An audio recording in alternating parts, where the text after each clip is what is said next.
dari jam 10 sampai jam berapa nih sekarang? 18.30 ya. Jadi emang agak lama karena saya ini walaupun Ibu Ratna Sarumpait adalah sebagai pengampu, tapi saya dan kakak saya juga membantu mengelola dan menjaga harta aset kakak saya. Jadi saya memberikan banyak keterangan-keterangan di situ. Ini kan seperti sebenarnya hal yang udah lama ya. Udah isu ini, masalah ini tuh udah terjadi dari tahun 2012. Nah, sekarang di tahun 2024 ini baru muncul, diangkat ke kepolisian. Jadi ya surprise gak surprise juga gitu ya. Husin Kamal, keponakan saya itu di interview ngomong di media gitu ya tentang bagaimana ibu saya, awal mulanya ini adalah ibu saya memisahkan kakak saya dari ibunya. Oke. Itu sama sekali tidak benar. Ya, dan kami punya bukti, kami punya saksi banyak kalau itu tidak benar ya. Atiyah, ibu dari pelapor ya, dia itu menggugat ke pengadilan negeri status ibu saya sebagai pengampu dari kakak saya secara diam-diam. Secara diam-diam dari pihak keluarga kami, bahkan dari suaminya. Ya. Diam-diam dari suaminya menggugat ibunya ke pengadilan negeri. Oke. Nah, ya sekarang ya gimana ya? Kita semua pasti juga kalau di dalam kondisi itu sebagai kakak saya pasti akan melakukan hal yang sama. Dan akhirnya mereka berpisah. Jadi itu awal mulanya. Tahun 2007 ayah saya tuh meninggal. Kakak saya ada 2 orang sebenarnya dengan skizofrenia. Dan sudah dinyatakan skizofrenia jauh sebelum ayah saya meninggal. Oke, tahun 2007 kakak saya meninggal.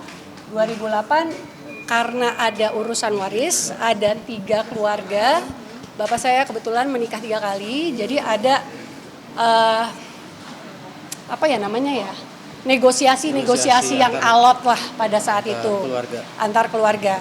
Maka pada tahun 2008 ibu saya mengajukan untuk menjadi wali. Nah itu pun mengajukan untuk menjadi wali dari kedua kakak saya, Muhammad Iqbal dan Ibrahim, itu atas musyawarah saya, kakak-kakak saya, Muhammad Iqbal, dan termasuk di situ ada Atiyah. Per 2011 itu dimulai karena ada konflik.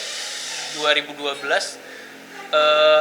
secara fisik kami, saya dan saudara kandung saya, tentunya yang saat itu 2011 itu saya masih di bawah umur, terlebih adik saya juga, itu kami dipisahkan secara fisik oleh Ibu RS, dan beberapa kali ada percobaan menceraikan dari Ibu RS selaku pengampuh dan mertua dari ibu saya, memisahkan secara fisik dan ingin menceraikan di pengadilan, namun hasilnya ditolak. Jadi saya itu punya kakek mendiang almarhum Ahmad Fahmi.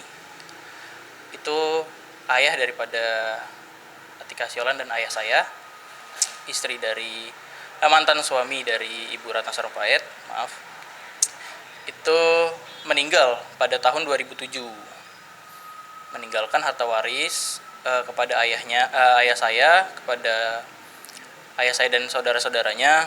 Lalu kemudian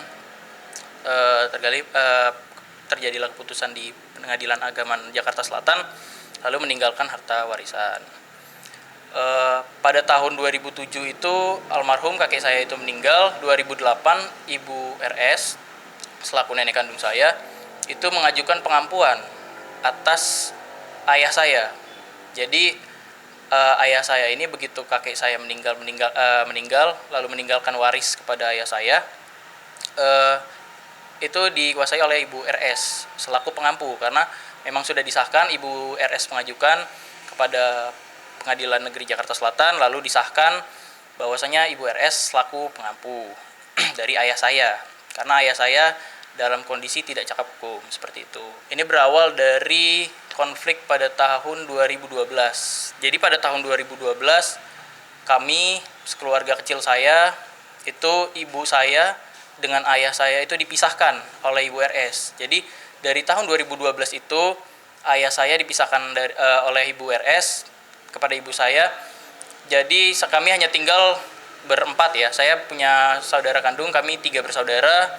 Adik saya masih di bawah umur. Lalu kemudian Ibu RS mengambil ayah saya dari kami tanpa alasan yang jelas seperti itu.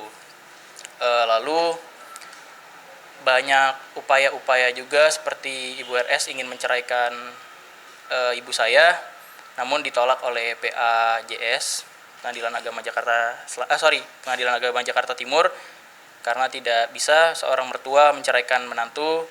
Lalu kemudian Ibu RS juga berupaya kembali untuk menceraikan ibu saya atas nama ayah saya, namun ditolak juga hasilnya karena ayah saya tidak cakap hukum, jadi tidak bisa membuat langkah atau keputusan hukum seperti itu. Ya sedih, tapi ya udah kita ya dia sedih udah dari tahun 2012 juga sih sebenarnya.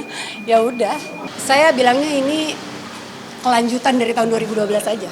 Dari usinya nggak ada ke saya. Kalau cuman datang ngomong dikit, akhirnya bertengkar, besoknya langsung somasi. Dia udah pernah mensomasi beberapa kali loh. Kita secara hukum aja ada kewajiban. Apakah Ibu Ratna Sarumpait berkewajiban meminta apa yang dia minta? Apakah menyalahkan hukum atau tidak menyalahkan hukum? Oke? Ya selama itu tidak menyalahkan hukum, ya itu bukan kewajiban Ibu Ratna. Ya kan? Makanya ini kan urusan keluarga. Ya emang harus baik-baik dulu keluarganya. Sebenarnya saya dengan berat untuk membawa kasus ini ke dalam ranah hukum, apalagi ini soal kekeluargaan ya Bang ya. Mau bagaimanapun Ibu RS adalah manusia yang tidak terlepas dari salah. Saya pernah meminta uang pendidikan kepada Ibu RS selaku pengampuh dari ayah saya yang tidak cakap hukum. Namun saya tidak berakhir baik karena saya diusir dari rumah oleh Ibu RS. Hal tersebut juga saudara saya rasakan, berlaku di abang saya juga, di kakak kandung saya juga, yang meminta uang pendidikan namun diusir oleh Ibu RS.